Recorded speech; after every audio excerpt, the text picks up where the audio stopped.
Hi everyone, welcome to join to learn.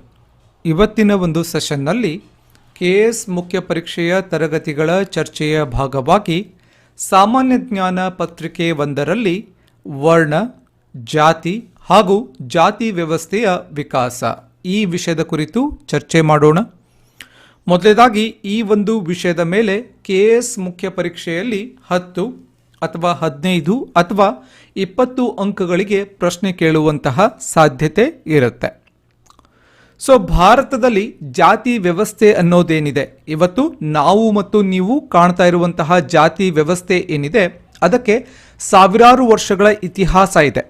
ಯಾವಾಗ ಭಾರತದಲ್ಲಿ ನಾಗರಿಕತೆ ಹುಟ್ಟುಕೊಳ್ತು ಆವಾಗ ಈ ಒಂದು ಜಾತಿ ವ್ಯವಸ್ಥೆ ಕೂಡ ಹುಟ್ಟುಕೊಳ್ತು.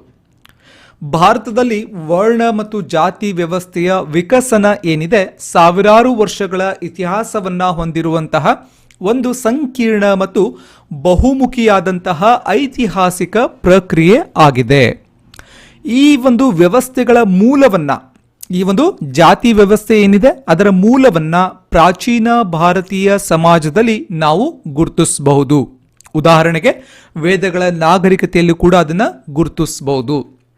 ಅಲ್ಲಿ ಸಾಮಾಜಿಕ ಕ್ರಮ ಮತ್ತು ಕಾರ್ಮಿಕರ ವಿಭಜನೆಯು ಸಾಮಾಜಿಕ ರಚನೆಯನ್ನು ರೂಪಿಸುವಲ್ಲಿ ನಿರ್ಣಾಯಕವಾದಂತಹ ಪಾತ್ರವನ್ನು ವಹಿಸಿದೆ. ಈ ವರ್ಣ ವ್ಯವಸ್ಥೆಗಳ ಮೂಲ ಎಲ್ಲಿದೆ, ವರ್ಣ ವ್ಯವಸ್ಥೆಯ ಮೂಲ ಯಾವುದು ಅಂತ ನೋಡೋಣ. ಸೊ ವರ್ಣ ವ್ಯವಸ್ಥೆಯಲ್ಲಿ 4 ಕೆಟಗರಿ ಬರುತ್ತೆ. ಬ್ರಾಹ್ಮಣ, ಕ್ಷತ್ರಿಯ, ವೈಶ್ಯ ಹಾಗೂ ಶೂದ್ರ ಅಂತ 4 ವಿಭಾಗಗಳಾಗತ್ತೆ, 4 ವಿಭಜನೆ ಆಗತ್ತೆ. ಅದು ಯಾವುದರ ಆಧಾರದ ಮೇಲೆ ಆಯಿತು ಅಂತಂದ್ರೆ ಕೌಶಲ್ಯದ ಆಧಾರದ ಮೇಲೆ. ಆ ಒಂದು ಕೆಲಸ ಮಾಡುವಂತಹ ಕೌಶಲ್ಯ ಏನಿದೆ. ಸೊ ಪೌರೋಹಿತ್ಯ ಗೊತ್ತಿದ್ರೆ ಬ್ರಾಹ್ಮಣ, ಸೊ ಯುದ್ಧದ ಬಗ್ಗೆ ತಂತ್ರಗಳು ಗೊತ್ತಿದ್ರೆ ಕ್ಷತ್ರಿಯ, ಇನ್ನು ಬಿಸ್ನೆಸ್ ಬಗ್ಗೆ ವ್ಯಾಪಾರದ ಬಗ್ಗೆ ಗೊತ್ತಿದ್ರೆ ವೈಶ್ಯ. ಶೂದ್ರ ಏನೂ ಗೊತ್ತಿಲ್ಲ, ಮೇಲ್ಗಡೆ 3 ಒಂದು ಕೆಟಗರಿ ಏನಿದೆ, 3 ವಿಭಾಗಗಳೇನಿದೆ ಅವರಿಗೆ ಸೇವಕನಾಗಿ ಕೆಲಸ ಮಾಡ್ತಾನೆ ಶೂದ್ರ. ಹಾಗಾದ್ರೆ ವರ್ಣ ವ್ಯವಸ್ಥೆಯ ಮೂಲಗಳ ಬಗ್ಗೆ ನೋಡೋಣ. ವರ್ಣ ವ್ಯವಸ್ಥೆಯನ್ನ ಸಾಮಾನ್ಯವಾಗಿ ಸಮಾಜದಲ್ಲಿ 4 ವಿಭಾಗಗಳನ್ನಾಗಿ ಉಲ್ಲೇಖ ಮಾಡ್ತಾರೆ.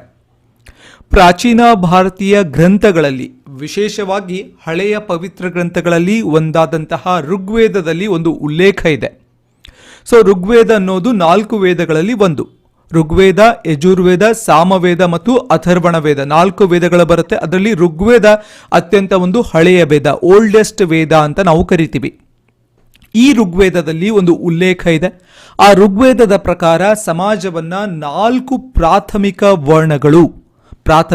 ವರ್ಣಗಳು ಪ್ರೈಮರಿ ವರ್ಣಾಸ್ ಅಥವಾ ವರ್ಗಗಳಾಗಿ ವಿಂಗಡಿಸಲಾಗಿದೆ. ಯಾವುದು 4 ವರ್ಣಗಳು ಅಂತ ನಾವು ನೋಡಿದ್ವಿ ಆಲ್ರೆಡಿ. ಬ್ರಾಹ್ಮಣರು ಮೊದಲೇ ವರ್ಗದಲ್ಲಿ ಬರ್ತಾರೆ, ಹಾಗೆ 2ನೇದಲ್ಲಿ ಕ್ಷತ್ರಿಯರು ಬರ್ತಾರೆ, 2ನೇ ಕೆಟಗರಿ ಅಥವಾ 2ನೇ ವರ್ಗದಲ್ಲಿ.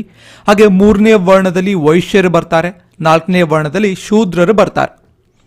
ಈ ಬ್ರಾಹ್ಮಣರಲ್ಲಿ ಪುರೋಹಿತರು ಮತ್ತು ವಿದ್ವಾಂಸರು ಬರ್ತಾರೆ. ಯಾರು ಬ್ರಾಹ್ಮಣರು ಕೆಟಗರಿಯಲ್ಲಿ ಅಂತಂದ್ರೆ, ಸೊ ವರ್ಣ ಸಿಸ್ಟಮ್ನಲ್ಲಿ, ವರ್ಣ ಪದ್ಧತಿಯಲ್ಲಿ ಪುರೋಹಿತರು ಮತ್ತು ವಿದ್ವಾಂಸರು ಬ್ರಾಹ್ಮಣರಲ್ಲಿ ಬರ್ತಾರೆ. ಪುರೋಹಿತರು ಪೌರೋಹಿತ್ಯವನ್ನ ಬಲ್ಲವರಾಗಿದ್ರು, ವಿದ್ವಾಂಸರು ಜ್ಞಾನವನ್ನ, ವೇದಗಳನ್ನ, ಪುರಾಣವನ್ನ ಬಲ್ಲವರಾಗಿದ್ರು.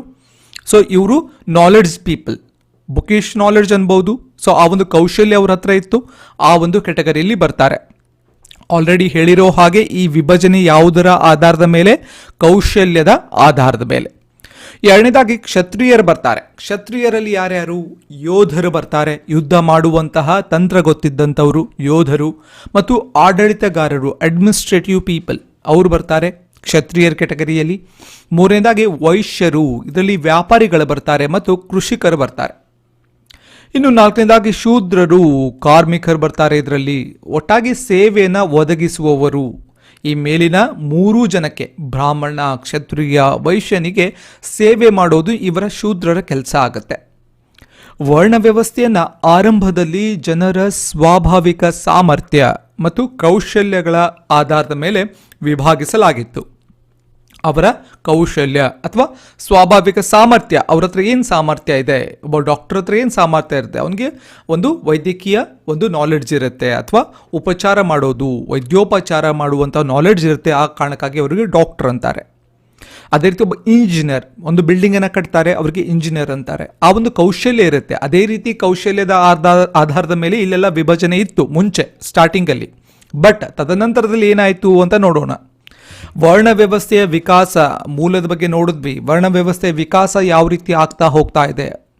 ಯಾವ ವರ್ಣ ವ್ಯವಸ್ಥೆ ಬಗ್ಗೆ ಮಾತನಾಡ್ತಾ ಇದ್ದೀವಿ? ಬ್ರಾಹ್ಮಣ, ಕ್ಷತ್ರಿಯ, ವೈಶ್ಯ, ಶೂದ್ರ, ಈ ಒಂದು ವರ್ಣ ವ್ಯವಸ್ಥೆ. ಕಾಲಾನಂತರದಲ್ಲಿ